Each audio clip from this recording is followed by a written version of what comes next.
2026년 8월 4일 화요일 말씀 묵상 함께 시작합니다. 오늘 말씀은 이사야 16장 1절에서 14절까지 있는 말씀입니다. 함께 말씀을 묵상합니다. 모압 백성아, 예루살렘의 통치자에게 어린 양들을 조공으로 보내라. 셀라에서 광야를 거쳐 나의 딸 시온 산으로 조공을 보내라. 있을 곳이 없어 달아다니는 새들처럼, 털린 둥지에서 흩어진 새끼들처럼 모압의 여인들이 아르논의 나루터에서 헤맨다. 그들이 유다 백성에게 애원한다.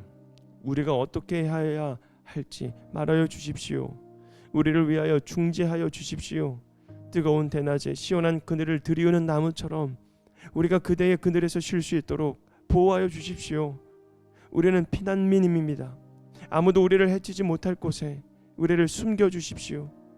우리가 이 땅에서 살도록 허락하여 주십시오. 우리를 죽이려고 하는 자들에게서 우리를 보호하여 주십시오. 폭력이 사라지고 파괴가 그치고 압제자들이 이 땅에서 자취를 감출 것이다. 다윗의 가문에서 왕이 나와 신실과 사랑으로 그 백성을 다스릴 것이다. 옳은 일이면 지체하지 않고 하고 정의가 이루어지는 것을 보여줄 것이다. 유다 백성이 대답한다. 우리는 모압이 교만하다는 소문을 들었다. 그들이 매우 교만하고 오만하고 거만하여 화를 잘 내지만 사실 그들은 허풍뿐이라는 것도 들어서 알고 있다. 그러면 모압 백성은 그들이 당하는 고통을 못 이겨서 통곡할 것이다. 길 하레셋에서 늘 먹던 건포도빵을 그리워하며 슬피 울 것이다. 헤스본의 밭과 신마의 포도원이 황무지가 되다니, 여러 나라의 군주들이 즐겨 마시던 포도주의 산지가 아니던가. 한때는 포도나무 가지가 저 멀리 야스엘에까지 뻗어나가고 동쪽으로는 광야에게까지 퍼져 나가고 서쪽으로는 그 싹이 자라서 사해 너머로까지 뻗어가더니 야스엘이 울듯이 내가 통곡한다. 말라 비뚤어진 신마의 포도나무를 두고 통곡한다. 헤스보나 엘리알레야, 나의 눈물이 너를 적신다. 여름 과일과 농작물을 거두는 너의 흥겨운 소리가 나에게서 그쳤구나. 이제 기름진 밭에서 기쁨도 사라지고 즐거움도 사라졌다. 포도원에서 노랫소리가 나지 않고 기뻐 떠드는 소리도 나지 않고 포도주 틀에서는 포도를 밟는 사람도 없다. 내가 그 흥겨운 소리를 그치게 하였다. 모압을 생각하니 나의 심장이 수금줄이 튀듯 떨리고 길 하레셋을 생각하니 나의 창자가 뒤틀린다. 모압 백성이 산당에 올라가서 제사를 드리고 그 성소에 들어가서 기도해도 아무 소용이 없을 것이다. 이것이 전에 주님께서 모압을 두고 하신 말씀이다. 그러나 이제 주님께서 다시 이렇게 말씀하신다. 3년 기한으로 머슴살이를 하게 된 머슴이 그 횟수를 세듯이 이제 내가 3년을 센다. 3년 안에 모압의 영화가 그 큰 나무와 무리와 함께 모두 능욕을 당할 것이며 남은 사람이라야 얼마 되지 않아 보잘것없을 것이다. 모압이 피할 길이라는 주제로 함께 말씀을 묵상합니다. 사람은 위기를 만나면 피할 길을 찾죠. 어디로 가야 안전할 건지, 또 누구에게로 도움을 청해야 되는지. 여러분, 오늘 본문의 모압도 전쟁에서 삶의 터전을 잃어버립니다. 모압의 여인들은 둥지를 잃고 흩어진 새들처럼 아르논 나루터를 헤매고 있었습니다. 그들은 유다를 향하여 간청하죠. 우리는 피난민이라고 또 아무도 우리를 해치지 못할 곳에 우리를 숨겨달라고. 모압에게는 피할 길이 있었습니다. 시온을 향하여 나아가 도움을 구하고 하나님께서 마련하신 보호 아래 들어가는 길이었죠. 그런데 모압은 결국 그 길로 들어가지 못합니다. 왜냐하면 모압은 오늘 말씀을 통해서 교만이 피할 길을 가로막았기 때문에 그랬고요. 또 거짓된 의지처를 버리지 못했고요. 또 주어진 기회를 미루었기 때문에 그렇습니다.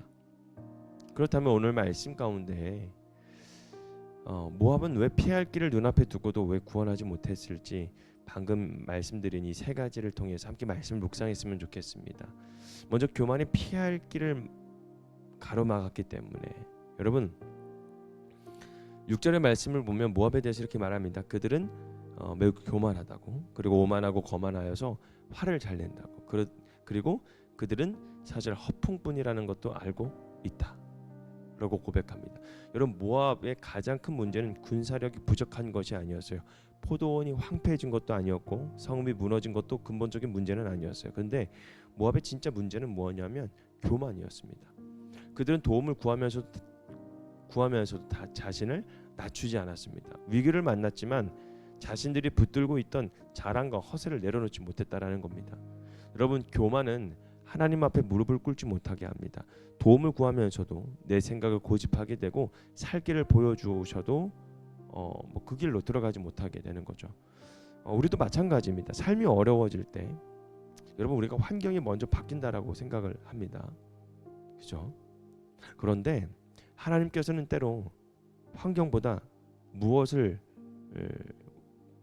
변화를 더 우리에게 줄까요? 바로 우리의 마음을 낮추신다라는 겁니다. 그러니까 피할 길은 멀리 있지 않는다는 거죠.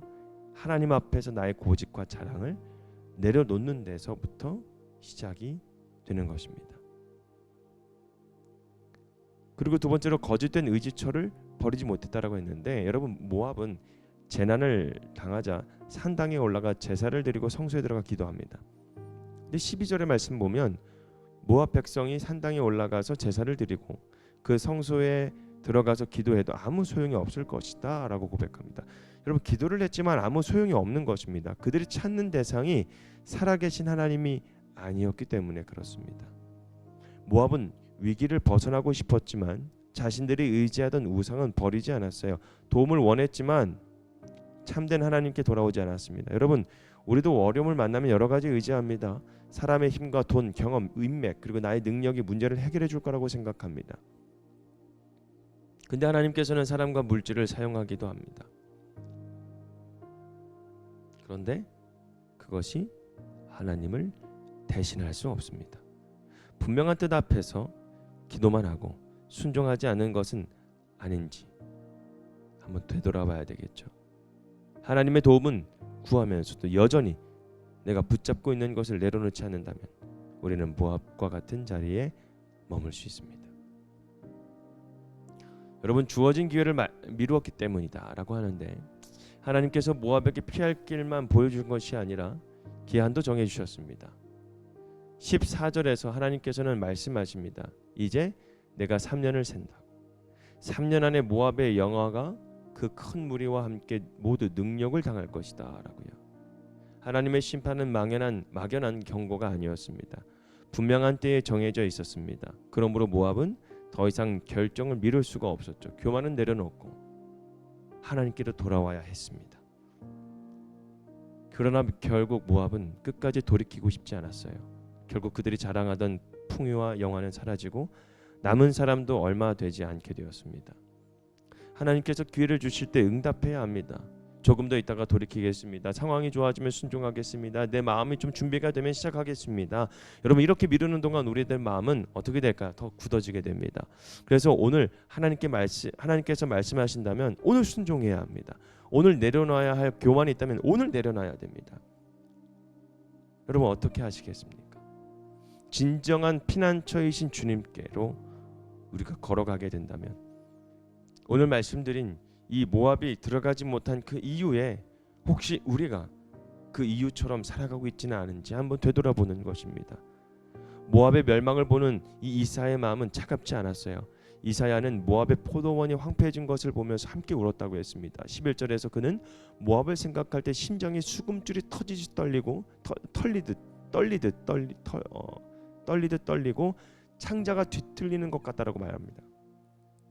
하나님의 심판을 전하면서도 멸망하는 사람을 향해 눈물을 흘리는 사람이었어요. 여러분 본문은 폭력과 압제가 사라지고 다윗의 가문에서 한 왕이 나와 사랑과 신실함으로 다스릴 것을 약속하는데 그 왕은 바로 누구일까요? 우리의 참된 피난처가 되어 주시는 예수 그리스도를 바라보게 합니다. 우리에게도 피할 길이 있습니다.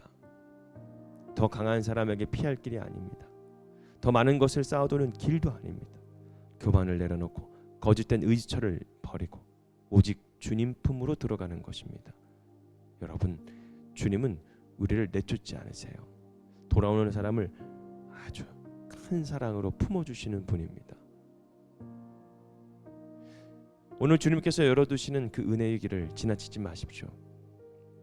그러면서 우리가 내 힘으로 살려고 했던 교만을 내려놓고 우리의 피난처 되신 그 예수 그리스도를 돌아갈 때 참된 평안과 보호를 누리는 저와 여러분이 되기를 주님의 이름으로 축복합니다.